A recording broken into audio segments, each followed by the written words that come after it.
Okay, thank you all. Seeing as it is now 5 p.m., I'll go ahead and call the meeting to order.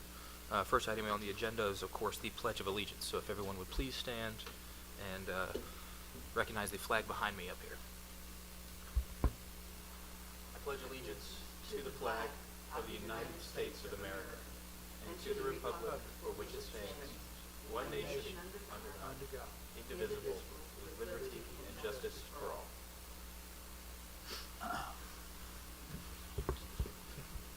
Thank you all.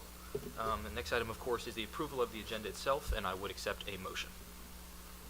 Mr. Chairman, I make a motion to approve the agenda as presented. Second. Motion and second have been made. Any further discussion? Seeing none, I'll call the vote. All in favor of approving the agenda as presented, say aye. Aye. Aye. Motion carries unanimously. Next item, of course, is public comment. Speakers will be given a 5-minute maximum time limit to speak before the Board of Elections about various topics, issues, and concerns.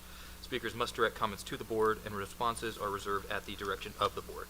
So if we have any public comment for this evening, seeing none, we can go ahead and move on to old business, and lucky for us, we don't have any items under old business.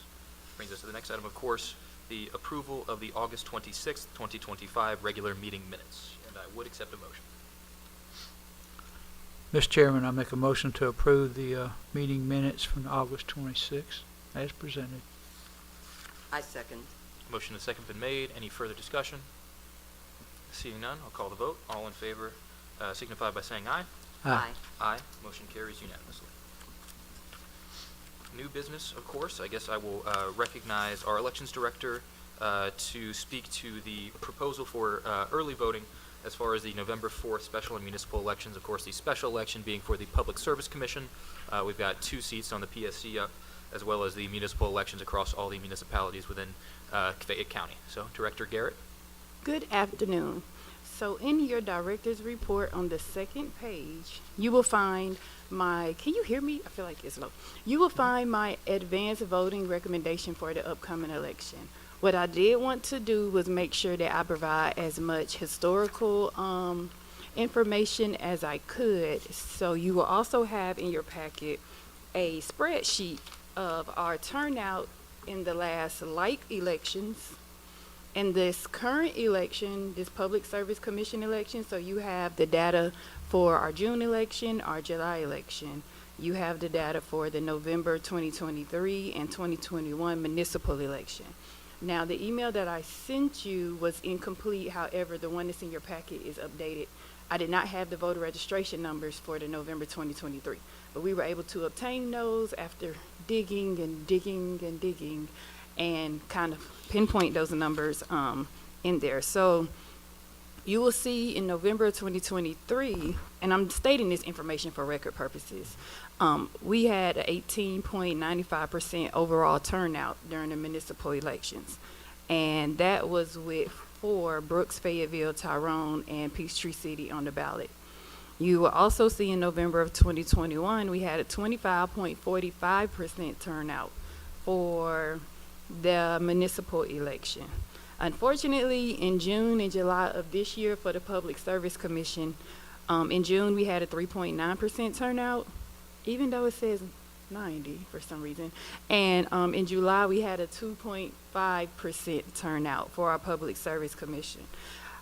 If we are considering Sunday, which I do not recommend, it is based on our presidential Sunday election, which was the first time as far back that I looked, that Fayette County conducted Sunday voting. And on that day, even with our large turnout, we had a 1.47% turnout. And that number is based on the registered voters of 91,463 during that time. So all of this data was backdated to make sure that it was current against what it is that I'm producing. Did you have any questions? We've never had Sunday voting, to my knowledge, until our Okay. presidential ever.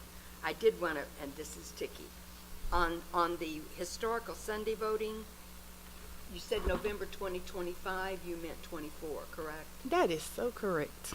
Okay. And I'm missing the E in November.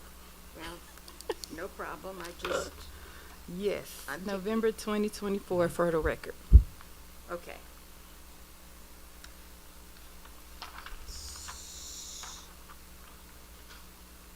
Are we supposed to do something now? Are we gonna vote on that? If you have any other questions, I'm sorry, I think I need to state what I'm recommending.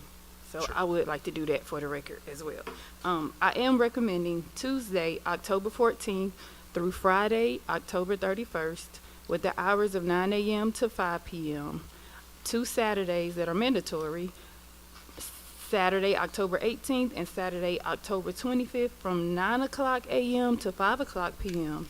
And at all 4 of our advanced voting locations, the Fayette County Elections Office, the Tyrone City Hall, Peachtree City Library, and Fayette County Library. any other questions for the director from the board? Just one question, I always ask this. Is it mandatory, I know the days are, you know, the 3 weeks, the 2 Saturdays, et cetera. Is it mandatory that we have all 4 open? It is not mandatory that we have all 4 open. The hours that you see before you, though, those are mandatory. Those Yeah. are the minimals. I knew that, but Okay. we would not, other than we have municipals going, correct? But there's no law that says we have to have 4 early voting locations running for the whole 3 weeks and 2 Saturdays. That is correct. That is correct. The only required location is the office of the election, the elections office, basically. Yeah, I think, of course, you know, the reasoning for having more locations is to cover more of the county. We've got, obviously, heavy population density to the north, heavy population density to the southwest, given Fayetteville as well as the North Fayette suburbs, in addition to Peachtree City itself. So, you know, having this geographic span does offer, you know, more of an opportunity to more voters, especially folks like in Brooks and Woolsey. I mean, if they're going to have to drive all the way up to the city of Fayetteville, that's going to be quite a hike.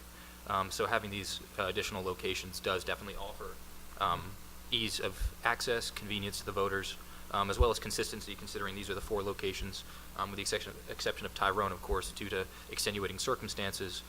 The consistency is key for voters' awareness and comfort when they cast their vote. And what did we say, it's $250,000 per election, roughly? I'm not For- sure of the exact For a numbers. 1 to 2% turnout? Of course, the 1 to 2% turnout would have been from the entirety of the Public Service Commission runoffs. I mean, if we look in the, you know, just say 4 years ago, which would probably be the best example, you know, we had 25% of the county turnout in Peachtree City, and that was just for municipal elections, forgetting that there was a statewide election now that's going on. So there is, I would say, probably more pressure overall to encourage voters to come out, given that there's a statewide race for Public Service Commission. That definitely there's a lot of pressure from everybody involved in the situation in order to get folks out to vote and be aware of the issues and the candidates in the election itself, on top of municipal elections, which I'm sure will garner a lot more interest this year, especially across some of our municipalities within the county. So I guess I would personally just express support for the advanced voting schedule as presented. You know, that Sunday voting, of course, I think is a lot more important in a presidential or midterm general election when we're having massive turnout. But for an instance like this, we're probably not going to crack 50%. You know, I think this probably manages to bridge a happy medium in there. So, any other questions from the board? No. No. Okay, I would accept a motion at this time on the advanced voting schedule and locations as presented by staff. Of course, just to state for the record again, October 14th, Tuesday, October 14th through Friday, October 31st, Halloween. Hours, of course, being 9 to 5 p.m. Monday through Friday, with Saturday voting days, on October 18th, as well as October 25th, maintaining that same time from 9 a.m. through 5 p.m. And I would accept a motion. I present a motion to approve the early voting schedule as presented. Second. Motion and second has been made. Any further discussion? Seeing none, I'll call the vote. All in favor of approving the advanced voting schedule and locations as presented, signify by saying aye. Aye. Aye. The motion carries unanimously. Thank you, Director Garrett, for your presentation and your plan here. It should get us through this municipal and special elections pretty smoothly. Next item on the agenda is of course, the public hearings, specifically the public hearing of staff's challenge to remove registered Fayette County voters from the electors list who are registered in the state of Georgia's Secretary of State voter registration system as deceased, mentally incompetent, canceled, or felon. Just to reiterate what we went over at our last meeting, this process is kind of out of our hands. We don't have much authority actually to directly intervene, take action, or even approve the cancellations themselves. These are done by the Secretary of State system automatically in complying with state as well as federal law. So in that, again, I would just ask Director Garrett real quick, no action from the board is required for this, correct? And if you wouldn't mind, could you go over a little bit of the numbers as to those who are being removed today? Absolutely. So for this month up until September 19th, we have removed a total of 879 voters from our rolls. I'm sorry. Not removed, canceled. We do not want to use the word removed because it still exists and it's still there. We have canceled 879 voters from our roster. Out of those 879, 89 of those were deceased. Now, in the reports that you typically receive, we had a column for canceled. Underneath the cancel included the duplicate, moved out of state, and no activities. So I don't want to bring confusion by starting to report those numbers. But as a whole, that is 790 canceled voters, plus the 89 deceased voters. We do not have any felons, no mentally incompetent, and that is it. That covers all of our numbers for the month up until September 19th. Thank you, Director Garrett. May I ask a question? Certainly. Sure. First of all, I like the breakdown, and it's good for me to know because there's all these questions that float around all the time about cancellations or about what the state is doing, et cetera. And so duplicates has been a really hot topic among people that do a lot of work on voter registration. And so I'm happy to see the duplicates because it tells me that they're looking for them too. And when they're lumped together, we don't know that, if that makes any sense. So I really like the breakdown. And what it also says is, you remember last month, we had like 5,000 something that were no activity. And I think I asked the question, so that means, what, 800 and some odd sent in their thing? We didn't know, we didn't have the answer. This answers it, because evidently 756 didn't make the cancellation list for last month, right? But I followed up an email too, because I had to do my own math. So if you go back to that email, it'll show you the number that we started with when we first mailed out that 40-day letter versus those that actually were canceled. Right, but there was like 800 and some odd difference when you sent me that email. This answers it. The Okay. 756 is there. It just hadn't come through yet. Thank you. And you do know, so our reports, we have, when we pull them, they're up until the date. So if you notice, it says September 19th, 2025, meaning Sure. that our next report will be up until, I try to do it maybe that Thursday, Wednesday, before our board meeting, so you won't be able to get real time, but as close as we can. Yeah, thank you. Any other questions from the board?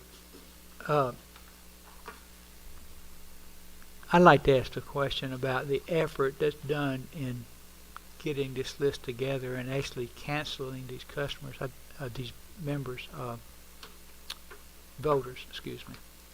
So, are you, anybody within your staff having to run some kind of program or something to do this, or is this just something that the state does?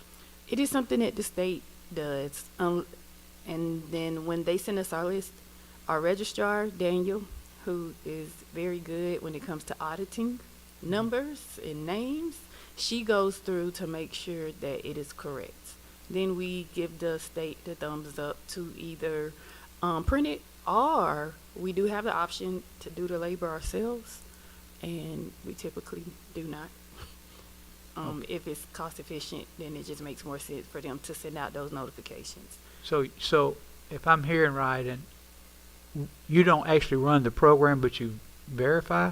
Yes, because The state oversees the voter roll. Okay, So technically, it doesn't belong to us, nor does Jarvis, which is the database that we use. That's all ran by the state. okay. We just make sure that what they're doing is correct and do our maintenance on There it. you go. Thank you. Any further questions? Okay. Well, thank you, Director Garrett. Seeing as no action from the board is needed, we can go ahead and move on to the director's report overall. And I guess I'll hand it back to you. So as of September 23rd, there are 98,513 registered voters in Fayette County. Our logic and accuracy testing is set to start on this coming Monday, as long as we have our ballots by then. If not, we just simply put a notice up to postpone it until we receive our ballots. We did receive our first set of ballot proofs on yesterday. What a Monday it was. On yesterday, we also held a provisional workshop from the office at the library, and that was for poll workers to be able to go over how to process a provisional, and one of our board members was there and joined us, and we received a lot of good feedback from it. I think that it was very, very, very beneficial to the poll workers. Outside of that, because this is going to be an extremely short report, in your director's report, you also have a copy of our poll worker training schedule. And that so the public defender's office, they have moved out officially. However, we're just waiting on an official start date from building and maintenance. I did speak with a representative today, and he said tentatively at the end of October. Tentatively. I'm hoping that they get pushed up a little further. Do you all have any questions for me? Yes, ma'am. Normally, when we've done the LNA testing in the past, has all of it been done at the warehouse? This shows two different places. Maybe that's the way it's always happened. It has. Yes, so LNA testing is literally, the beginning of it is the data.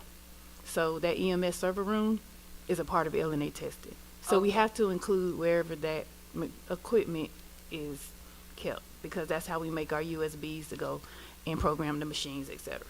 So that's why you see two different locations, but 99% of it is at the warehouse. Okay. And included in the LNA testing are the BMDs, the poll pads, the scanners, right? We have to test every one of them. Correct. Yes. And printers, the printers are, We do not test the printers.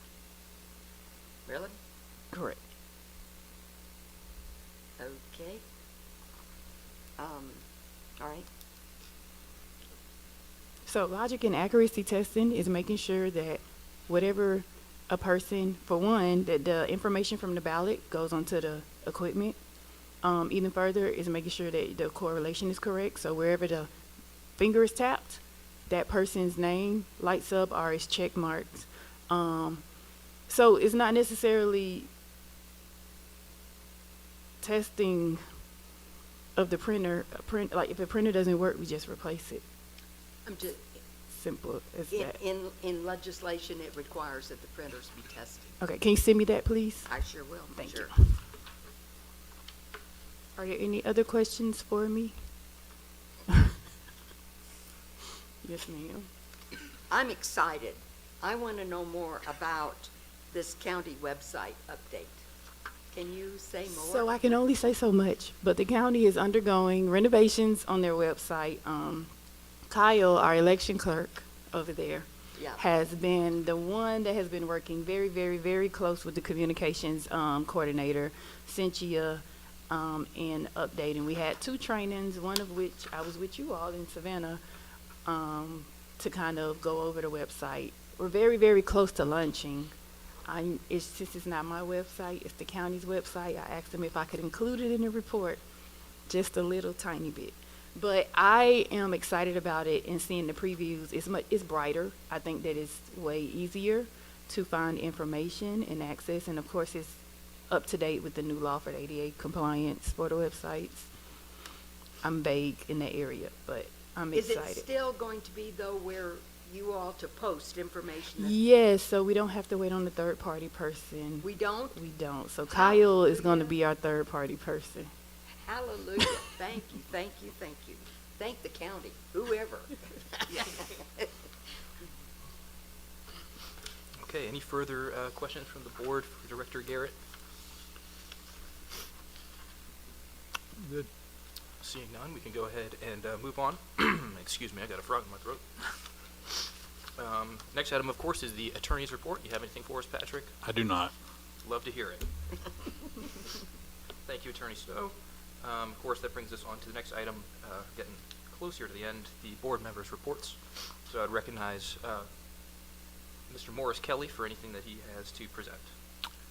Mr. Chairman, I have nothing to share. Thank you.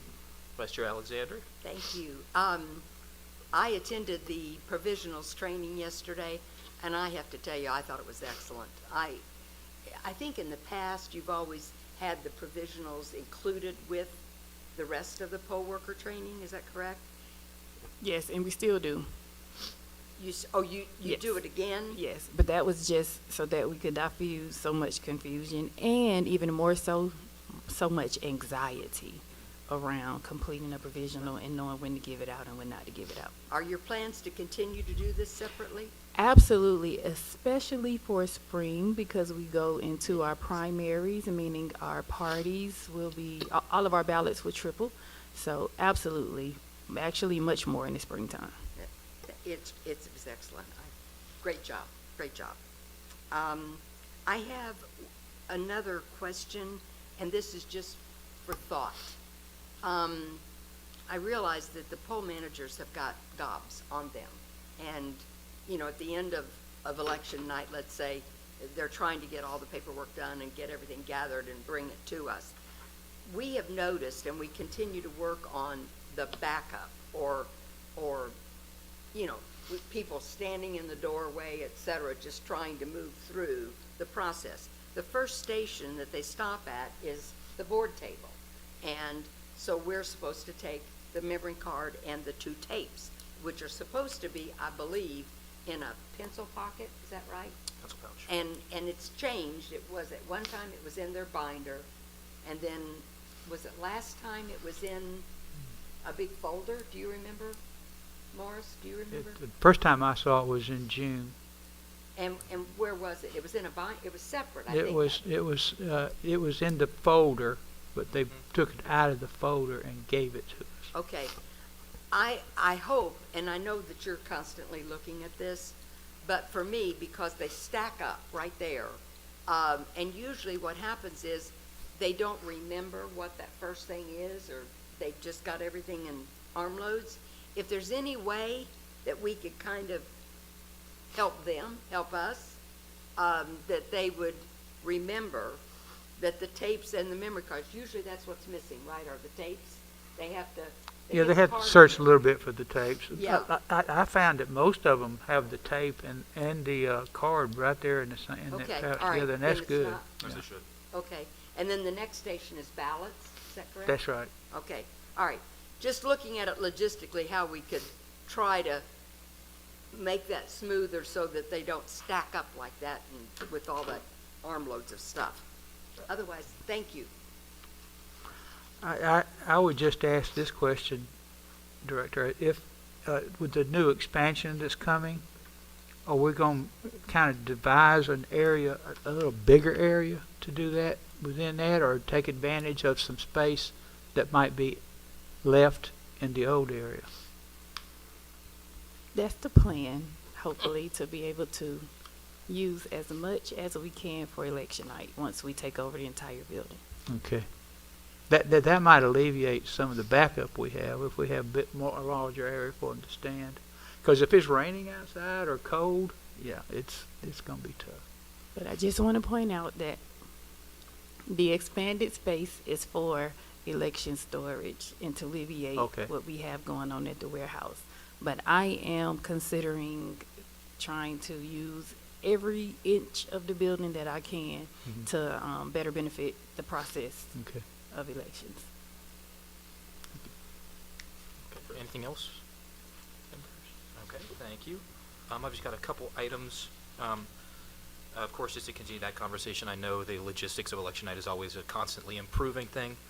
We often do get feedback from our poll workers, from our poll managers, and from staff themselves that are working alongside our precinct staff who come in on election night in order to constantly improve that. So I'm sure you're doing your best, and once we have the full expansion, we can definitely take advantage of all the space that we'll get in order to snake everybody through and make a fully, efficient system, considering we're almost doubling our square footage.